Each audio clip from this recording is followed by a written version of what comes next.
গভীর রাতে যাত্রীবাহী বাস ও অ্যাম্বুলেন্সের সংঘর্ষে অগ্নিদগ্ধ হয়ে ঘটনাস্থলে মারা গেছেন নারীসহ 4 জন। এ সময় আহত হয়েছেন আরও অন্তত 15 জন। রাত 2টার দিকে ঢাকা আরিচা মহাসড়কের সাভার রাজফুলবাড়িয়া পুলিশ টাউনের সামনে এই ঘটনা ঘটে। এ সময় আগুন ছড়িয়ে পড়ে আরও একটি গাড়িতে এবং মহাসড়কে যান চলাচল বন্ধ হয়ে যায়। খবর পেয়ে প্রায় 2 ঘন্টা চেষ্টা করে ফায়ার সার্ভিসের 3টি ইউনিট আগুন নিয়ন্ত্রণে আনে। পুলিশ নিহত 4 ব্যক্তির লাশ উদ্ধার করে ময়নাতদন্তের জন্য রাজধানীর শহীদ সোহরাওয়ার্দী হাসপাতালে মর্গে প্রেরণ করে। আহতদের উদ্ধার করে চিকিৎসার জন্য হাসপাতালে ভর্তি করা হয়েছে বলে জানায় পুলিশ। সাভার হাইওয়ে থানার ওসি সওগাতুল আলম বলেন, প্রাথমিকভাবে ধারণা করা হচ্ছে অ্যাম্বুলেন্সের গ্যাস সিলিন্ডার থেকে আগুনের সূত্রপাত হয়েছে। এই ঘটনায় ঢাকা আরিচা মহাসড়কে কয়েক ঘন্টা যান চলাচল বন্ধ থাকলেও বর্তমানে যান চলাচল স্বাভাবিক রয়েছে।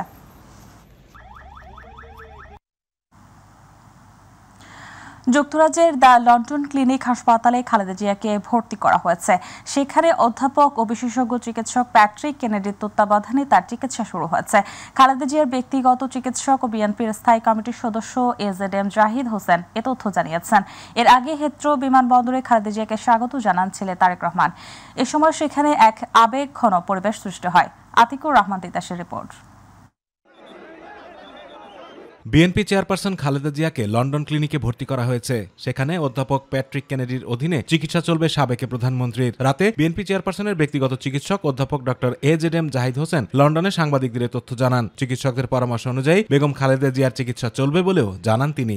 লন্ডন ক্লিনিকের সম্মানিত চিকিৎসক প্যাট্রিক কেনেডির অধীন উনি ভর্তি থেকে যে সকল চিকিৎসক বিশেষজ্ঞ চিকিৎসকের ওনার পরামর্শ নেওয়া প্রয়োজন সেগুলি বের করে পরবর্তীতে আপনার আবারও আমাদের যে বাংলাদেশ থেকে মেডিকেল বোর্ডের সদস্যরা এসছেন তাদের সাথে আবারও আলোচনা করবেন।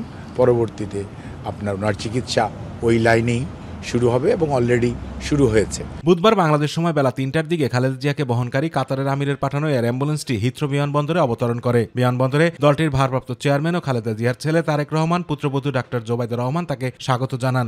দীর্ঘ 7 বছর পর মাকে কাছে পেয়ে বিমানবন্দরে কিছুক্ষণ তাকে জড়িয়ে রাখেন তারেক রহমান। এ সময় সেখানে এক আবেগঘন পরিবেশ সৃষ্টি হয়।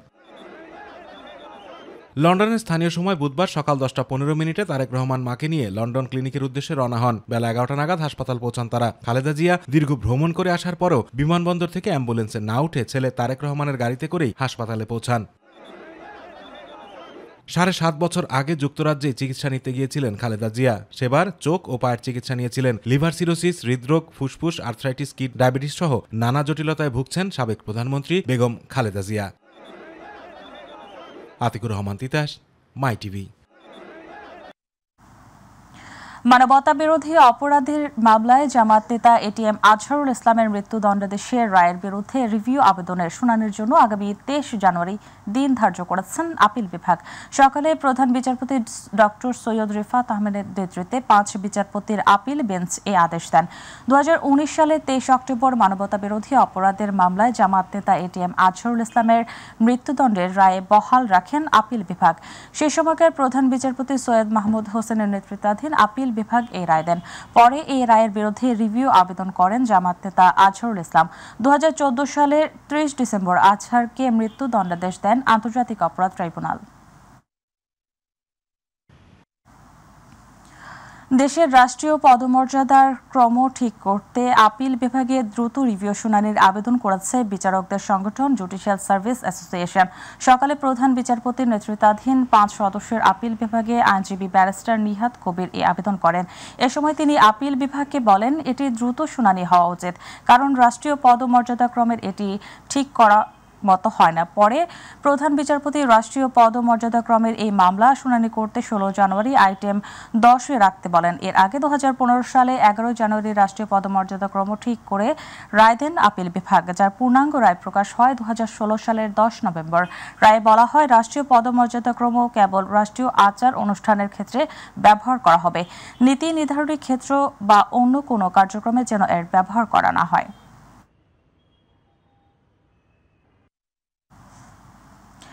চিকিৎসক সংকট ও অকেজো হয়ে পড়ে থাকা যন্ত্রপাতির কারণে বেহাল দশায় সাতক্ষীরা সদর হাসপাতাল।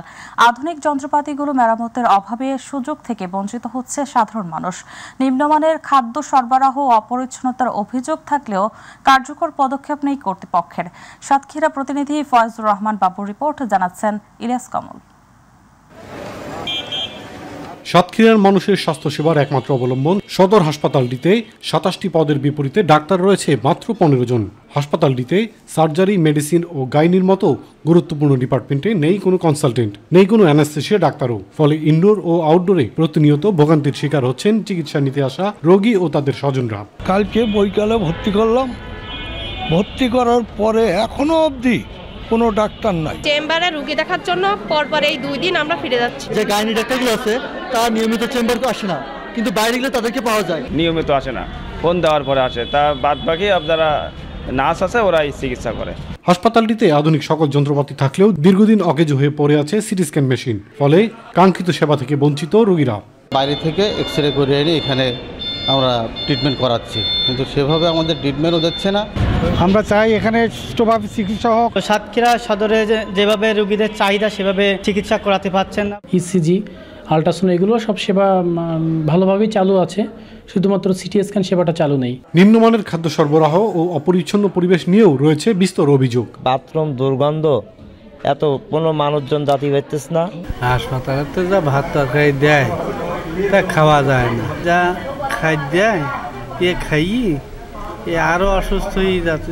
ঝোলতা হয় পানি, এ তো রুগীরা আমরা খাতে পারি না, তা রুগীরা খাতে পারে।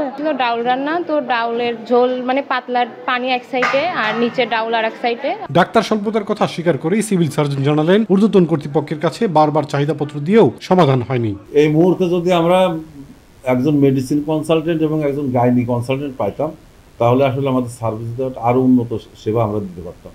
একই সঙ্গে ২০১৪-১৫ অর্থ বছরে খাদ্য সরবরাহকারী ঠিকাদার কোর্টে মামলা করায় নতুন করে টেন্ডার দেওয়া যাচ্ছে না। তবে আগামী শুনানিতে আমাদের পক্ষে রায় পেলে মানসম্মত খাদ্য সরবরাহের আশ্বাস দিয়েছে সিভিল সার্জন।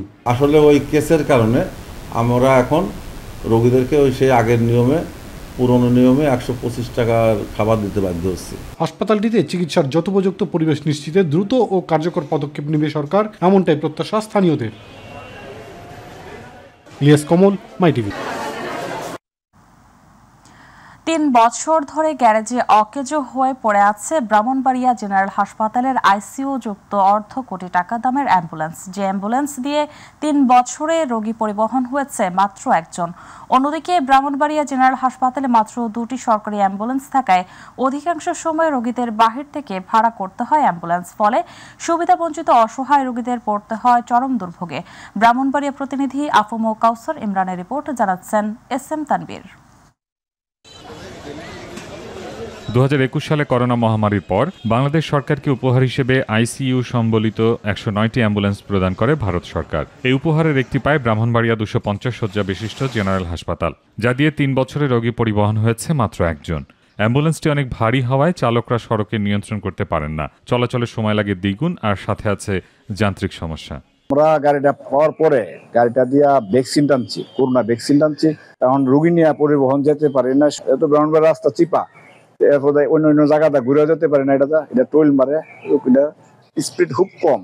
এই সরকারি হাসপাতালে 2টি অ্যাম্বুলেন্স থাকলেও স্থানীয়দের অভিযোগ সংকটাপন্ন রোগীর জন্য অ্যাম্বুলেন্স ভাড়া করতে গেলে যেমন বেড়ে যায় ব্যয়, তেমনি রোগীর স্বজনদের পড়তে হয় চরম বিড়ম্বনা আর দুর্ভোগে। এখন থেকে এই পর্যন্ত এই অ্যাম্বুলেন্সটা কোনোভাবেই কোনো কাজে ব্যবহার করা হয়েছে না। ভারত থেকে যে অ্যাম্বুলেন্সটি হচ্ছে আমাদেরকে উপহার হিসেবে দেওয়া হয়েছে, সেটির ব্যবহারও এখন বর্তমানে হচ্ছে না। প্রাইভেট যে অ্যাম্বুলেন্সগুলো আছে, এই অ্যাম্বুলেন্সগুলোতে আপনার এই আর্থিক যারা দুর্বল তারা তো নিতে পারে না। একটা সদরে একটা রোগী আসে ইমার্জেন্সি, তাদেরকে জন্য পর্যাপ্ত পরিমাণ তাদের যে প্রয়োজনীয় আসবাবপত্র দেওয়া হয়। হাসপাতাল কর্তৃপক্ষ বলছে উপহারের এই অ্যাম্বুলেন্সটি পরিচালনা করা বেশ কঠিন ও ব্যয়বহুল। এসব যান্ত্রিক ত্রুটির কারণে এটা ব্যবহৃত হচ্ছে না আপাতত। আর এটা চালু করতে হলে অনেক ব্যয়বহুল, চালানো ব্যয়বহুল, তেলও খায় বেশি গাড়িটায়, এবং এর ব্যালেন্সের সমস্যা, চলতে সমস্যা আছে। অ্যাম্বুলেন্সটি চলার উপযোগী করে স্বল্প খরচে সংকটাপন্ন রোগী পরিবহনে কর্তৃপক্ষ প্রয়োজনীয় ব্যবস্থা গ্রহণ করবে, এমনটা প্রত্যাশা সকলের। SM তানবীর, মাই টিভি নিউজ ডেস্ক। এবার গ্রাম বাংলার খবর। যশোরে গত কয়েকদিনের তুলনায় তাপমাত্রা আবারও কমেছে। জেলা জুড়ে ঘন কুয়াশা ও মাঝারি শৈত্যপ্রবাহ বয়ে যাচ্ছে। কুয়াশা সড়কে দুর্ঘটনা এড়াতে সড়ক যানবাহন চলছে হেডলাইট জ্বালিয়ে চলাচল করার অনুরোধ করা হয়েছে। এদিকে সব থেকে বিপদে পড়েছে গরিব ও খেটে খাওয়া মানুষগুলো। আবার গরম কাপড় না থাকায় গরমের উষ্ণতা পেতে আগুন জ্বালিয়ে তাপ নেওয়ার চেষ্টা করছেন এই মানুষগুলো। বৃহস্পতিবার সর্বনিম্ন তাপমাত্রা ছিল 11.2 ডিগ্রি সেলসিয়াস।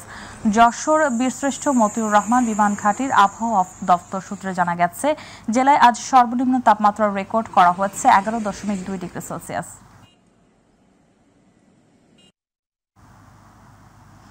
নতুন বছরে সিলেট সীমান্তে প্রায় প্রতিদিন আটক হচ্ছে কোটি টাকার চোরাই পণ্য। বুধবার সিলেট ও সুনামগঞ্জে প্রায় কোটি টাকার ভারতীয় পণ্য জব্দ করেছে বর্ডার গার্ড বাংলাদেশ বিজিবি জানায়, গোপন সংবাদের ভিত্তিতে সিলেট ব্যাটালিয়ন 48 বিজিবি এর দায়িত্বাধীন সিলেট ও সুনামগঞ্জ জেলার সীমান্তবর্তী এলাকায় বাংলা বাজার, পান্থুমাই, শ্রীপুর, সোনালী জেলা এবং লাফার্জ বিওপি অভিযান চালায়। এ সময় বিপুল পরিমাণ ভারতীয় চিনি, কমলা, সুপারি, মদ বাংলাদেশ থেকে পাচারকালে শিং মাছ জব্দ করা হয়। তাছাড়া চোরাচালানকারী মালামাল পরিবহনে ব্যবহৃত পিকআপ ও প্রাইভেট কারও আটক করা হয়েছে। আটককৃত মালামালের আনুমানিক মূল্য 93,76,250 টাকা।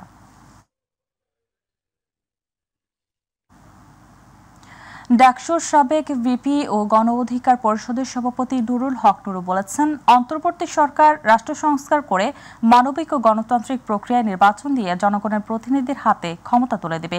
সেই গণতান্ত্রিক প্রক্রিয়া যাওয়ার আগে সরকারকে একটি জবাবদিহিতামূলক জনবান্ধব প্রশাসনিক ব্যবস্থা গড়ে তুলতে হবে। রাষ্ট্র সংস্কারের মাধ্যমে নাগরিকদের মৌলিক অধিকার নিশ্চিত করতে হবে। বুধবার মুন্সিগঞ্জের সিরাজদিখান উপজেলা পরিষদ কার্যালয়ের মিলনায়তনে ছাত্র, যুব ও গণ অধিকার পরিষদ আয়োজন শীতার্তদের মাঝে কম্বল বিতরণ অনুষ্ঠানে প্রধান অতিথির বক্তৃতায় তিনি এসব কথা বলেন।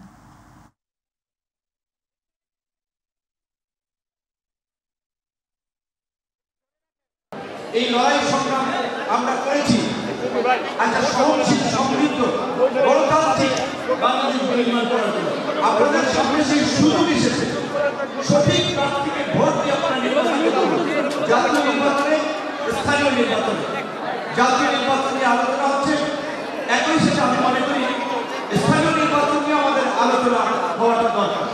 এই সরকার কেয়ারটেকার সরকার না, কিন্তু অন্যান্য সময়ের মতো শুধু নির্বাচন পরিচালনার জন্য 3 মাসের দায়িত্বপ্রাপ্ত কোনো সরকার।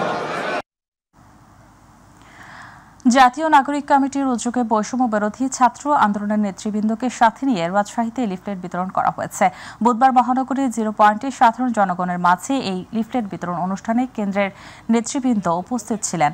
লিফলেটের মাধ্যমে জুলাই গণ অভ্যুত্থানে ঘোষণাপত্রে 7টি বিষয় অন্তর্ভুক্ত করার দাবি জানানো হয়। দাবিসমূহের মধ্যে রয়েছে অভ্যুত্থানে শহীদদের রাষ্ট্রীয় স্বীকৃতি, ঘোষণাপত্রে বৈষম্য বিরোধী ছাত্র আন্দোলনের নেতৃত্ব উল্লেখ করা হয়, আওয়ামী লীগ খুনি ও দোষরদের বিচার নিশ্চিত করা হয়, 1947, 71 ও 24 সালের গণ অভ্যুত্থানের ধারাবাহিকতা পরিষ্কার করা, ফ্যাসিবাদী রাষ্ট্রের সংবিধান বাতিল করা, রাজনৈতিক বন্দোবস্ত সব ধরনের বৈষম্য নিরসন করা এবং বিদ্যমান ফ্যাসিবাদী রাষ্ট্র কাঠামো বিলোপ করে সব ধরনের সংস্কার ওয়াদা করা। সুতরাং আমরা এই জন্যই চাচ্ছি জুলাই ঘোষণাপত্রের মাধ্যমে এই সরকার যেমন জনগণের ম্যান্ডেটে একটা সরকার গঠিত হয়েছে, এত 2 সহস্রাধিক মানুষের আসলে রক্তের উপরে এই সরকার গঠিত হয়েছে, সেই সরকারের বৈধতা এবং আমাদের যে শহীদ এবং আমাদের অভ্যুত্থানটার বৈধতা আসলে এই ঘোষণাপত্রের মাধ্যমে হবে। মেহেরপুর কুষ্টিয়া মহাসড়কের আকুপুরে যাত্রীবাহী বাস ও মোটরসাইকেলের মুখোমুখি সংঘর্ষে 2 শিক্ষার্থীর মৃত্যু হয়েছে। বুধবার গাংনী উপজেলার আকুপুর কাতলা এলাকায় এই দুর্ঘটনা ঘটে।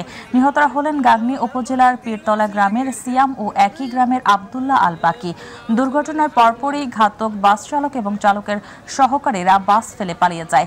গাংনী থানায় ভারপ্রাপ্ত কর্মকর্তা বানি ইসরায়েল জানান, দুর্ঘটনার খবর পেয়ে ঘটনাস্থল থেকে মরদেহ উদ্ধার করে এবং পরে বাসটিকে স্থানীয়রা আটক করে পুলিশে দিয়েছে। এ ব্যাপারে নিহত পরিবারের সাথে আলোচনা সাপেক্ষে আইনগত ব্যবস্থা নেওয়া হবে।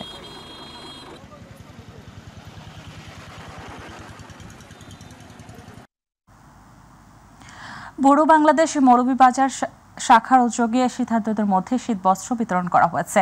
বুধবার পৌরসভা আদর্শ উচ্চ বিদ্যালয় প্রাঙ্গণে বিতরণ অনুষ্ঠানে প্রধান অতিথি হিসেবে উপস্থিত ছিলেন সদর উপজেলা নির্বাহী অফিসার মোহাম্মদ তাজ উদ্দিন।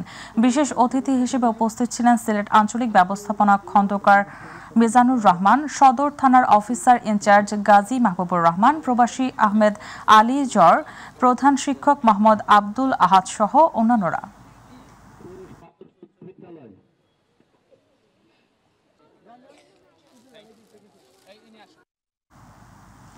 সিরাজগঞ্জের উল্লাপাড়ায় মালচিং পেপার ব্যবহার করে উচ্চমূল্যের ফসল উৎপাদন করা হয়েছে। উপজেলার পার্সনতলা, দুর্গানগর সহ বেশ কিছু এলাকায় এই উচ্চমূল্যের চাষাবাদ করা হয়।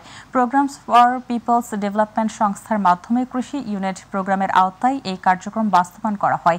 এই কার্যক্রমের আর্থিক ও কারিগরি সহযোগিতা করেন পল্লী কর্মসহায়ক ফাউন্ডেশন PKSF। গ্রামের 12 জন কৃষকের মাঝে 15 বিঘা জমিতে মালচিং পেপারের মাধ্যমে রঙিন ফুলকপি, বাঁধাকপি, রেড ক্যাবেজ, স্কোয়াশ, মরিচ, বেগুন, লাউ সহ ফসল চাষ করা হয়।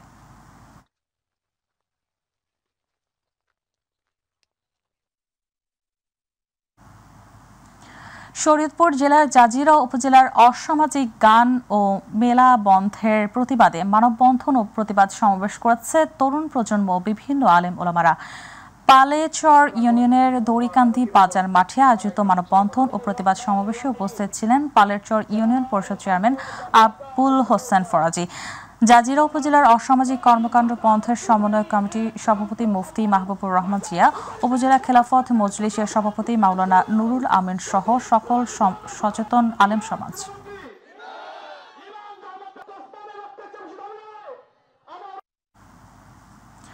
ঢাকার ধামরাইয়ে 5 শতাধিক হতদরিদ্র পরিবারের মাঝে কম্বল বিতরণ করেছে ধামরাই উপজেলা যুবদলের সাবেক সাধারণ সম্পাদক ও সুতিপাড়া ইউনিয়ন চেয়ারম্যান রমিজুর রহমান চৌধুরী রুমা।